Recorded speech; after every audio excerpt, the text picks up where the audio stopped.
Boa noite, professora. O tema da nossa apresentação é a produção do ácido sulfúrico e o nosso grupo é formado pelos estudantes Renan Fagundes, Laura Santos, Matheus Obara e Rafaela Santana.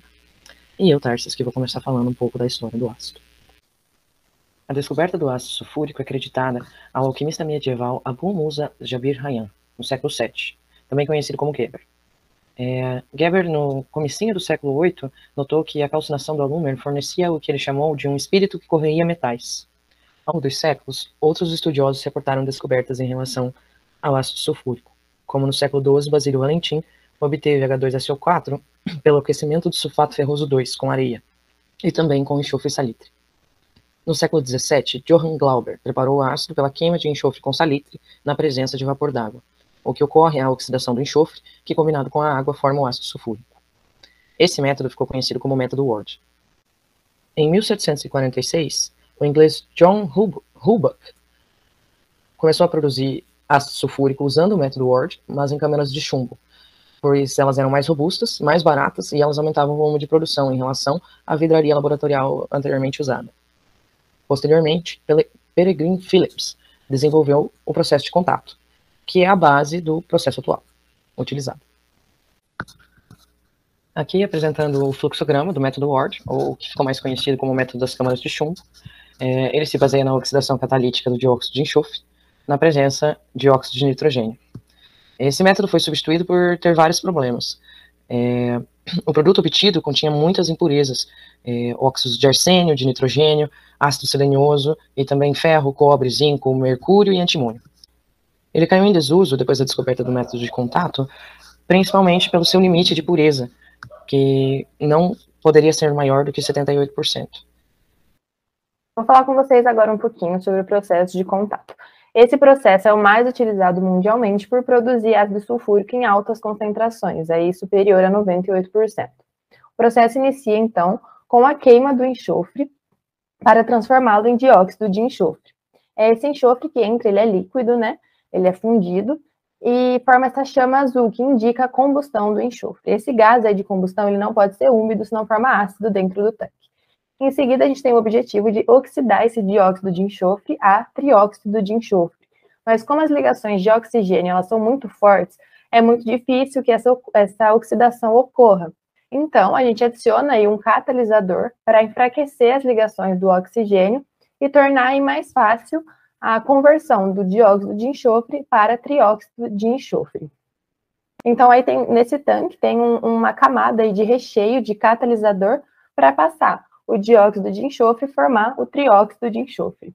Esse gás aí do trióxido de enxofre, ele vai para uma coluna de absorção, que também tem aí como recheio, né, cerâmico. E esse gás, ele é lavado com ácido sulfúrico em altas concentrações, formando aí na parte inferior o óleo, e na parte superior ele elimina aí gases. Esse óleo que é formado na parte inferior passa para outro tanque, e nesse outro tanque ele é diluído, formando então o ácido na concentração desejada. Todo aquele gás de combustão, né, que saiu ali na parte superior da coluna, ele é lavado com carbonato de sódio, porque eles podem possuir aí poluentes, né, que podem chegar a formar até a chuva ácida se eliminados diretamente para a atmosfera. Então, eles tomam esse banho de carbonato de sódio, formando aí sal e água, o que não é poluente para o meio ambiente. O principal produto formado na produção de ácido sulfúrico é o próprio ácido sulfúrico. Ele é considerado um dos ácidos mais fortes da classe mineral. É um líquido viscoso, incolor, inodoro e pode ser dissolvido em água, e sofre o processo de ionização. Porém, esse processo de ionização em água é altamente exotérmico. A produção e o consumo de ácido sulfúrico são considerados indicadores de atividade industrial de uma nação. Ou seja, quanto mais ácido sulfúrico é consumido, maior a atividade industrial de um país. É considerada também a substância química mais fabricada e utilizada no mundo, depois da água. Como ele é uma das substâncias com mais utilizações nas indústrias químicas, ele está diretamente ligado na produção de fertilizantes fosfatados e sulfatados. Cerca de 60% do ácido sulfúrico produzido no mundo é destinado para essas indústrias de fertilizantes. Ele também é bastante aplicado na produção de sulfato de alumínio, que é um dos produtos necessários para a produção de papel. Ele também está presente nas baterias de chumbo utilizadas em automóveis, atuando como eletrólito no processo de produção de energia elétrica, no refino de petróleo e como eu havia dito anteriormente, ele pode ser visto como índice de avaliação do desenvolvimento industrial de um país. E, no Brasil, o maior produtor de ácido sulfúrico é a Vale Fertilizantes, uma empresa brasileira de fertilizantes. Ela consome integralmente todos os 4 milhões de toneladas que gera por ano. Já no mundo, a WEG integra a maior usina produtora de ácido sulfúrico do mundo, localizada na Arábia Saudita. Bom, eu vou falar para vocês um pouquinho sobre os catalisadores e reatores utilizados na produção de ácido sulfúrico, mais especificamente no ramo industrial de produção de fertilizante. A pirita, ela é um rejeito, gerado pela mineração do carvão mineral, e quando o tratamento desse rejeito e dos outros rejeitos também gerados por essa mineração é feito de forma ineficiente, ocorre a poluição hídrica, já que eles deixam esses rejeitos em pilhas na barragem ali dos rios. E essa poluição hídrica é causada pela drenagem ácida, ou seja, a acidez da água ela fica extremamente alta, o que afeta muito o ecossistema ali ao redor e o que torna inviável a vida aquática ali. Pensando nisso e visando reduzir o impacto ambiental dessa mineração e desses rejeitos que não são utilizados, utiliza-se a pirita como matéria-prima da produção de ácido sulfúrico, já que na sua composição ela contém enxofre.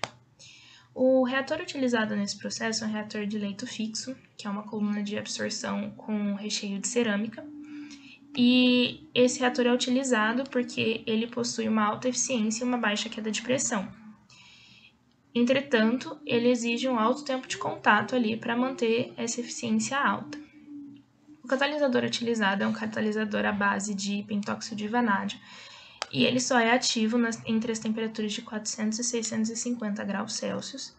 A partir disso, além disso, ele começa a ser destruído. Isso gera uma redução na eficiência catalítica.